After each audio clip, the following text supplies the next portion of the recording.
can you check on Mr. Robert and Mrs. Genevieve for me? You can lead them to my office.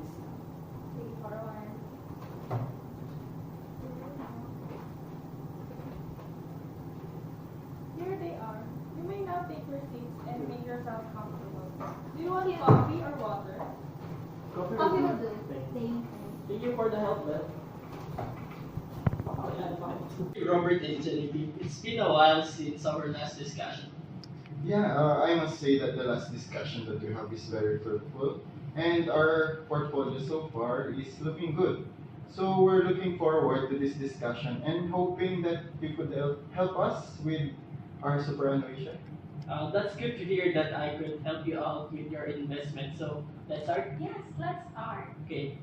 So the main goal for today's discussion is all about your superannuation and how we can manage it to perform better and maximize your fund with the superannuation environment for retirement purposes. So for Robert, I will also discuss to you the idea of salary sacrificing into your superannuation to speed up your retirement savings. Based on our previous discussions, you mentioned to me that you're not quite happy with your current superannuation funds.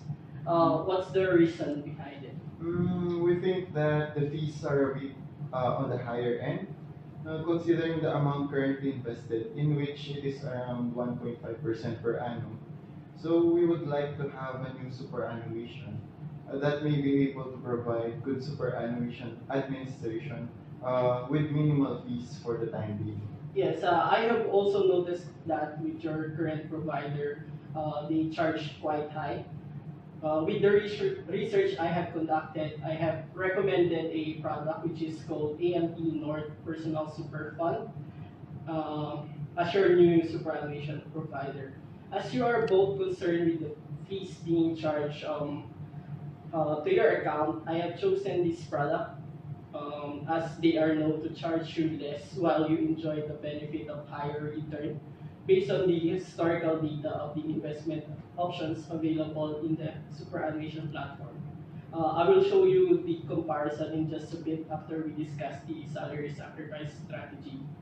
So as you may know, your employer generally has the responsibility to contribute statutory guarantee, which is the SG contribution to your employees to their employees superannuation fund. So this amount are concessionally taxed at 15% to the concessional contribution cap.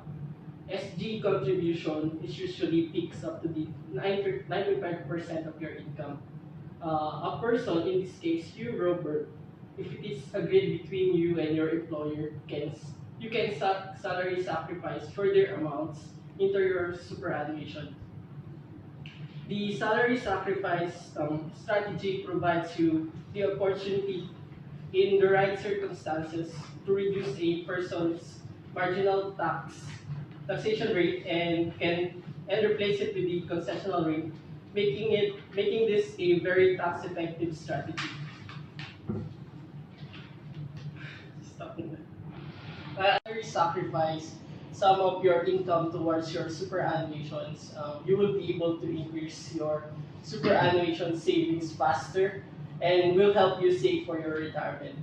By contributing funds on a regular basis, you will be building assets by investing funds at a regular interval, regardless of market conditions. This is called dollar cost averaging, and this can reduce the average cost of your investment and reduce the risk of investing at a bad time.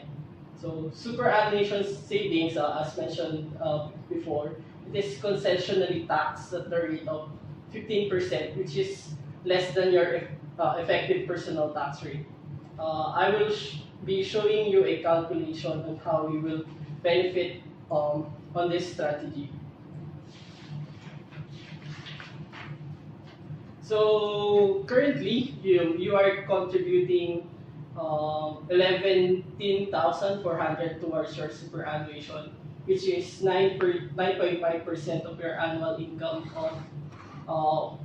which is 120,000. So the 120,000 will be taxed based on your marginal return, which is around $37,000, while the 11,400 will be taxed at 15%, which is around 1,700. Your current total tax being paid is around 38,700.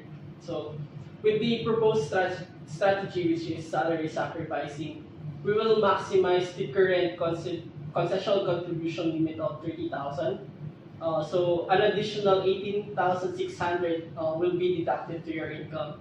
As a result, your assessable income will be reduced to 101,400, which will result to a tax of 29,700. The 30,000 will be taxed at 15%, which is around 4,500. So the total taxation for this strategy will be around 24,200. So you, as a result, you will be able to save up 4,400 on your tax. So the 30,000 can be used to accumulate more wealth within your superannuation. So the main drawdown of this strategy is that it will affect your personal cash flow. But as per discussion, you currently have excess cash flow to be able to do this strategy. So it is also important for you to know some key areas on how this strategy will impact your financials. So first off, your contributions are generally reserved until you meet a condition of release. So example of this is retirement or being over the age of 65. Then making concessional contribution to superannuation will incur 15% contribution tax. Then there are limits to the concessional contribution. For the financial year 2017, it's 25,000 per annum. So it is also possible that salary sacrificing may adversely affect leave entitlements and the level of superannuation guaranteed contributions that your employer is currently paying. You should seek clarification from your employer as to whether your benefits would be affected prior to implementing this advice. So it is also important to note that salary sacrifice agreements must be negotiated prospectively, that is, prior to the work being performed. There may be associated costs also and other implications for implementing this recommendation. So, salary sacrifice contribution will also reduce your disposable income and may affect your ability to meet your required living expenses. This risk is mitigated by the fact that you are already able to afford these contributions. That's okay. Your employer may base your SG contribution entitlement on your adjusted salary rather than your gross salary. So this will lower the amount of salary SG contribution your employee pays to you. So you need to check with your employer first before commencing your salary sacrifice contribution. Then pay rises, working overtime, bonuses, and other changes to your income may change the amount of superannuation guarantee that you receive from your employer, which may impact on the above recommended strategy. You should monitor your contributions, and if these are higher than anticipated, you may need to adjust your salary sacrifice contribution amount. Then salary sacrifice to superannuation will increase the taxable component of your superannuation account, and taxes may be payable on your superannuation death benefits. Taxes on these benefits depend on the components that you make up your benefits who receive them. So upon your death, your superannuation benefits will not form part of your estate and will be distributed according to who you nominated as your beneficiaries and the applicable superannuation law at the time. So that's about it for the salary sacrifice. Do you have any questions over Robert? As you can see, it's a very exciting time for us to do this, as we are quite young and our kids Yeah. are still out of school. So we will be able to save now that we have surplus on our cash flow. Yeah. It is a good idea for us to do it now. Perhaps I can also do this after I return to full-time work. Yeah, you can always contact me to discuss that. So, if you don't have any question, let's move on to our next agenda. So, I would like to talk to you, to the both of you, about your risk profile and how I have used this on my investment option recommendation. After you have transferred your superannuation benefits to the recommended new platform, the new step would be to properly allocate them to a portfolio of investment options which corresponds to your risk profile. So one thing I have noticed with your current superannuation is that your investment option does not correspond to your risk profile. So for instance, Robert, your risk profile based on the questionnaire you have answered is aggressive, while your superannuation investment allocation is conservative. This is also the case for you, Genevieve. So, with my recommendation, I have selected carefully selected investment option based on this under historical data and based on the available data in the market. For Robert, as an aggressive investor, the right mix for you is to have 90% of your investment in a growth portfolio, which are high risk assets, which mostly compose of shares and properties. The remaining 10% will be held in a low risk assets or defensive assets to balance out the portfolio. The defensive assets will mostly be cash, term deposits, and fixed interest assets. So for Genevieve, the portfolio will be composed of 60% growth assets and 40% defensive assets. So I have made some table and graphs to show you the comparison of your risk and the recommended portfolio. Stop mo na. So for Robert, the proposed investment would be 5% to cash, then 5% to AMP Capital Specialist Diversified Fixed Income Fund, then 10% to Vanguard, which is a property security fund, 45% to Vanguard Australian shares, then 35% to Vanguard International shares. So for Genevieve, I have recommended 5% cash, then 35% to diversified fixed income, 10% to Vanguard property securities, 30% to Vanguard Australian shares, and 20% to Vanguard International shares. So based on this, in comparison to your target allocation, which is your risk profile to the proposed allocation, so basically it's the same. So I have patterned my recommendation to your risk profile. Stop na muna. Is okay with my product recommendation. Yeah, totally with it. But you have to make sure that we have invested our funds in the right way. Next up for our discussion would now be the most difficult one to discuss, which are the fees. Of course, it's the hardest one to be discussed and listened to. Yeah.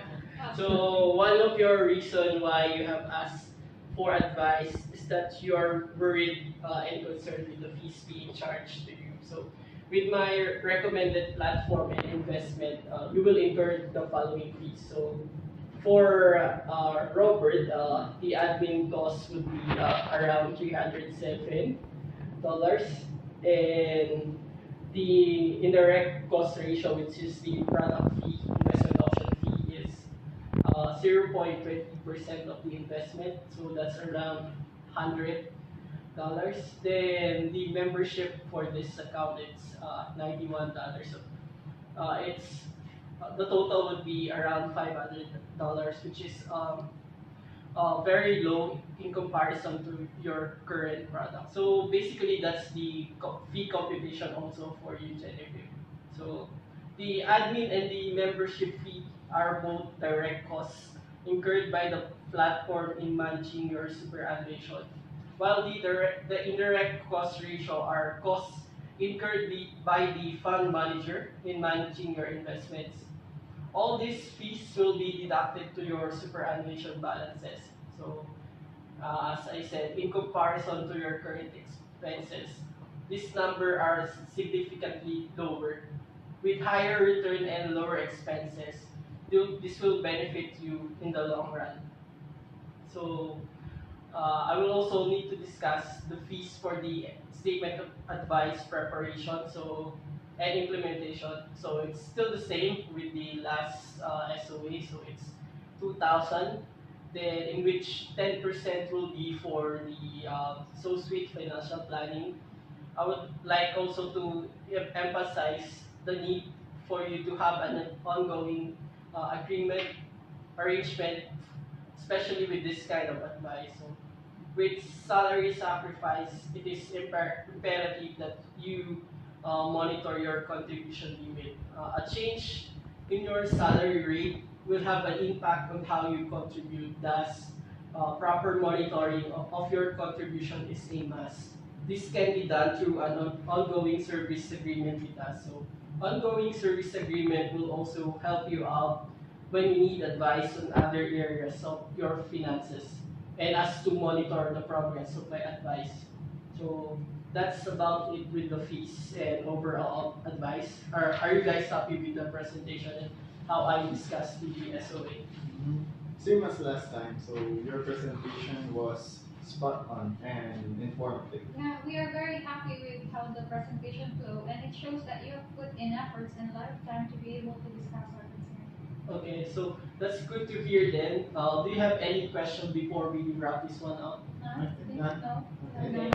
So the last thing we need to discuss is the implementation process. So the first thing you will need to do is sign in the authority to proceed section of this statement of advice. This indicates that you have read and understood the statement of advice, which include the strategy recommendation, product recommendation, risk of the advice, and the fees and commission relevant to the advice. This also indicates that you have agreed to implement the strategies mentioned in the advice. After signing, we will help you apply the new superannuation product. We will be the bridge between you and the product provider throughout the application process. So once your application has been accepted, you will need to complete and sign another form, which is the rollover form and the cancellation letter to be sent to your current superannuation provider. You will also need to inform your employer regarding your new superannuation provider and arrange to redirect your SG contribution to your new superannuation. Also, you will need to have an agreement with your employer to increase your contribution. So once the fund has been transferred to your superannuation, we will now be able to select the appropriate investment option which are based on your risk tolerance. We will maintain a constant communication with you to inform you the progress of the application. We will also send in confirmation once the application has been completed. If you have an ongoing arrangement with us, we will also do monitoring of the funds and make sure they will be in line with the agreed strategies. If you guys are all good with this, you can sign the authority to proceed now, or you can take the form with you guys, have a look at it, and just sign me the signed copy of the form, so we could get started with making the necessary changes to your superannuation. I think we can both agree to sign this now. The sooner, the better, right? Yes, we will sign this now so we can start the application process. Okay, thank you. After signing this one, I will compile this document in your file folder. So if you don't have any question, I think we can wrap this one up. So thank you for your time. Thank you. Thank you. Thank you. Yes.